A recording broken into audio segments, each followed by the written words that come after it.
The official feature race of the day, the championship race, is the Stairs Hurdle. And what a cracker we have in store this year. Currently, our 130 joint favourites are Thyme Hill and Paisley Park, 8-1 Sire de Burley, 12-1 Roxana, 14-1 The Storyteller, Flooring Porter, and 16-1 last year's winner, Lisnagar Oscar, 20-1 Hemboy, who could go here. Obviously, your Irish Gold Cup winner, Kemboy. David, do we know if Kemboy is going to run here? And do you think he should? And if he does, do you think he could win? I think Kemboy has a better chance of winning the Stairs Hurdle than he does the Gold Cup. Cheltenham's not a place for him, I don't think. I think he needs a flat track. I just think the hustle and bustle of Cheltenham and not getting an easy lead. He's a small horse. He's just not a Gold Cup horse. And he's a very good horse on his day around the right track. But I can't see him ever win the Gold Cup. So it's probably a good call from Willie to suggest it. Anyway, I don't know whether he runs in it or not. But I'd fancy him more in the Stairs Hurdle than I would a Gold Cup. Is there, sorry, 1 second, David. Is there anything in it, just David Mullins, anything in this year that there won't be the same razzmatazz about Cheltenham that there is every other year? Like, is that going to be a factor, do you think, for horses who don't handle Cheltenham? Or do you think specifically with Kemboy, it's just the track that he doesn't handle? No, it's just the track. None of Willie's seem to have that problem in Cheltenham. I know Wicklow Brave used to a small bit, but then in his older years, it actually worked out better for me. He travelled a lot and he enjoyed travelling. But it's something Willie's able to do with horses. You know, there's only 4 lots a day in Willie's, so that's probably 50 horses on a lot, on average maybe, or whatever it is. So they're all used to lots of horses around them.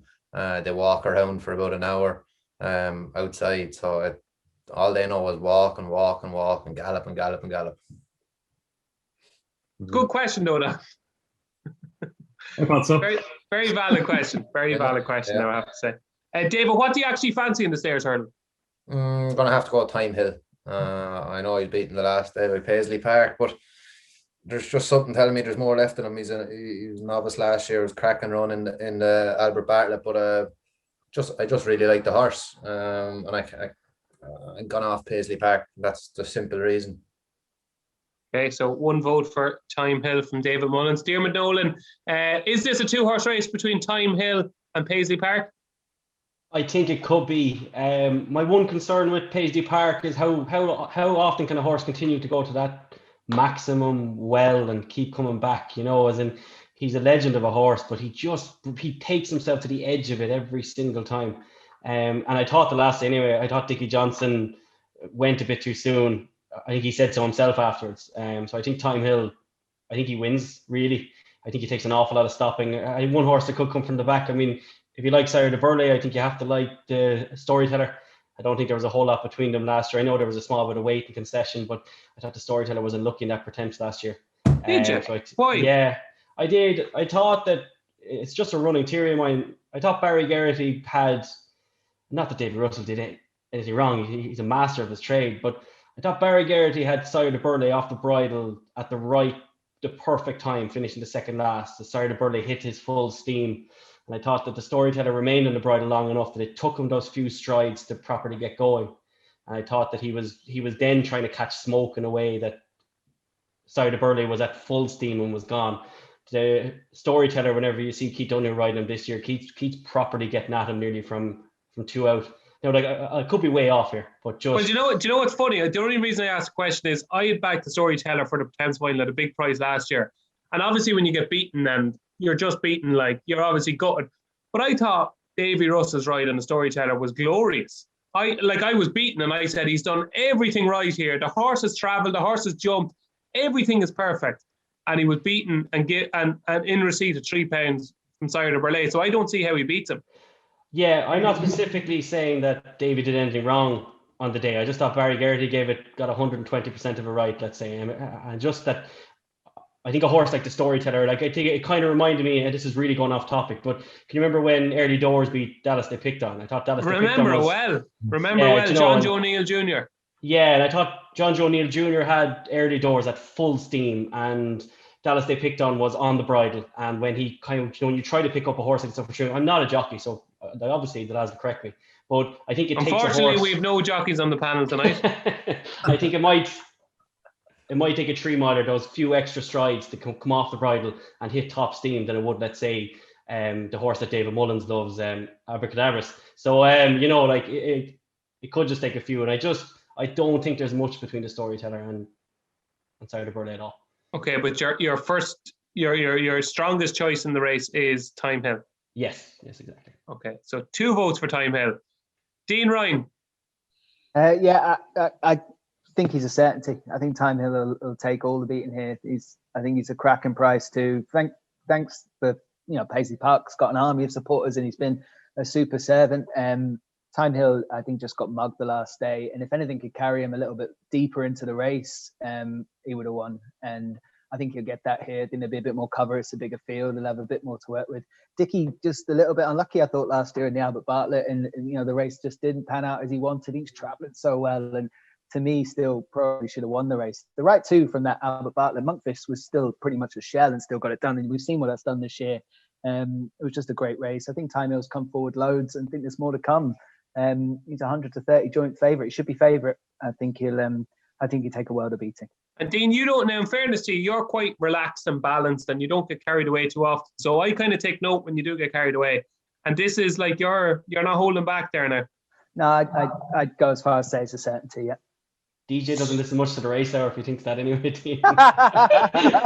Sir, excuse me, I'm a weekly listener. Yeah. I am.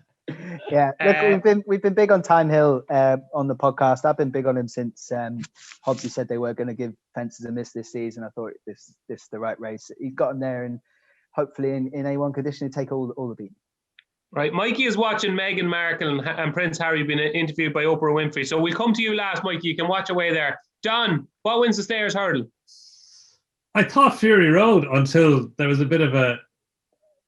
there seemed to be a bit of a mixed message from the camp as whether he's going or not. Well, he's not going. Do you think he's not going? Well, I was in Navan when he was beaten by Beacon Edge, and Gordon said that, well, I know he doesn't train the horse now, but he said that, no, we're going to go to the Healing Strawberry race at Fairy House, Grade 2. And then I was talking to Eddie O'Leary the next day, and he said he might go. He said, I don't know, that's a bit premature now.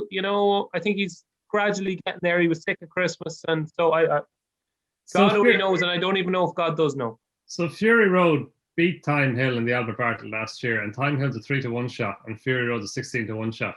That doesn't make much sense to me. I know he hasn't had the season that Time Hill has had, but actually, like the race that he ran, the Christmas hurdle, that was at Christmas time, and none of Gordon. The Christmas hurdle was at Christmas time, yeah. There you go. But it's over 3 miles in Ireland as opposed to 2 miles in England.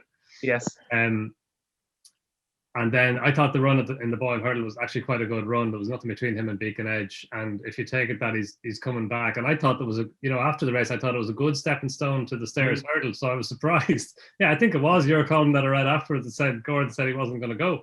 Yeah. I was surprised at that because they kept him over hurdles this year when you would have thought Jigginstown House, Gordon Elliott, 1 season, staying novice hurdler, third in an Albert Bartlett hurdle, go over fences. He's a staying chaser, and he is.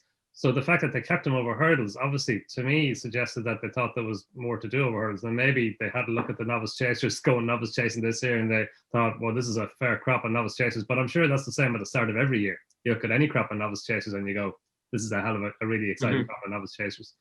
So I think Fury Road, if he goes, I think he's the value of the race. If the ground was soft, I wouldn't discount last year's winner, Lisnagar Oscar. I thought he ran very well at Haydock last time, his first run back after a wind operation. And if the ground is better, Deal Care. He gave Sam's Profile a big scare in the Galmoy hurdle, and Noel Mead said afterwards that he'd come on for it. He stays well. He'd be much better and better ground and off a faster pace. So he's 20-25 to 1. He's interesting at a bit of a price. Florian Porter. It's hard to know what to do with him because I'm not sure he stole the race the last day as a lot of people thought. I just think he's an improving stayer. Like, he's only 6 and he's just going the right way. And when he won the handicap at Navan, people thought he stole the race, but he won it so well. And then he did the same at Leopardstown under a superb ride from Jonathan Moore, I thought. But He just could be a lurker. I just don't think it's as cut and dried as, are you a Paisley Park or Thyme Hill fan? I think there's more to the race than that. Okay, that's interesting. A few longer price ones from Donn McClean. Great, Mikey. You've had plenty of time to seize up this stairs hurdle. What do you like? I agree with all the lads. I agree with Don there and Dean. But out of pure respect and lack of knowledge from my behalf of Paisley Park, was it 2 years ago was my debut when I got off a flight from Austria. I didn't know who Paisley Park was. It your preview? Yeah, That's right. I remember it well. I genuinely didn't know who Paisley Park was, and I barely knew Emily Lavelle and Emily Lavelle. Sorry, you know what I meant there now. Out of respect for them, and they've done a great job with the horse. So Paisley Park for me is getting a nod, because ever since that, and like a couple of random lads have said to me, you didn't know Paisley Park, and I was like, no.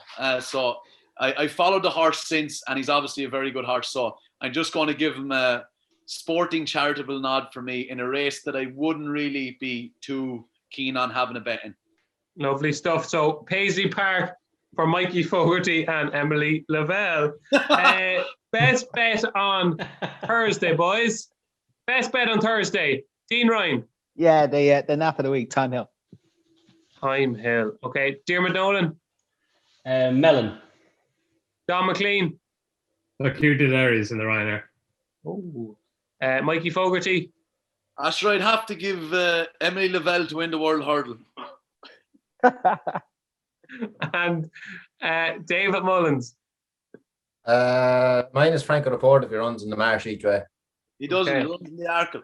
Definitely. I know. I just heard. Do you want €50 on it? No, you're all right. Agree. No, Thyme Hill is up. Thyme Hill, okay. Well, I'll tell you, Thursday is make or break day for me, okay? Because almost every horse I fancy strongly at the Cheltenham Festival runs on Thursday. So I'll just give you a quick run then. My banker of the entire week runs in the Pertemps final, and of course called Imperial Alcazar, who I think is really well handicapped off mark 147. I know qualifier winners have a poor record in the Pertemps final, but this fella is different. And I thought he won really easily at Warwick. He went up £8. I think he's much better than that. In the Kim Muir, I like a horse called Dacia Abba for Philip Hobbs, who finished fifth in the race last year, runs off the same mark of 142 this year. And I just love, I don't know what you think, lads, I love horses that run in a race 1 year and come back to the same race the next year. Bit of experience, know what it's all about, know the hustle and bustle, know what's required. And to me, Dacia Abba has a massive chance in the Kim Muir. I like Hook Up for Willie in the Mayor's Novice Hurdle. And in the Paddy Power Plate, I like a horse called Conflated for Gord Sneezy Foster in the Paddy Power Plate.